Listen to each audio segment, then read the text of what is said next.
I ran into this last week. Here's what fixed it for me. If you're looking to check your payment history on Trading212, follow these simple steps. Step 1. Log into your account. Open the Trading212 app or website and enter your login credentials to access your account. Step 2. Navigate to the menu.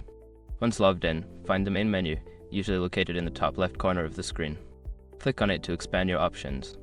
Step 3. Select account. From the expanded menu, look for the account option and click on it. This will take you to your account settings and details. Step 4. Access payment history. Before filing a refund or dispute, use the s.com link in the description to open the refund dispute deadline calculator and confirm your deadline. Step 5. Review your transactions. Take a moment to scroll through your payment history. You can filter by date or type of transaction if needed. Be sure to check for any unexpected fees.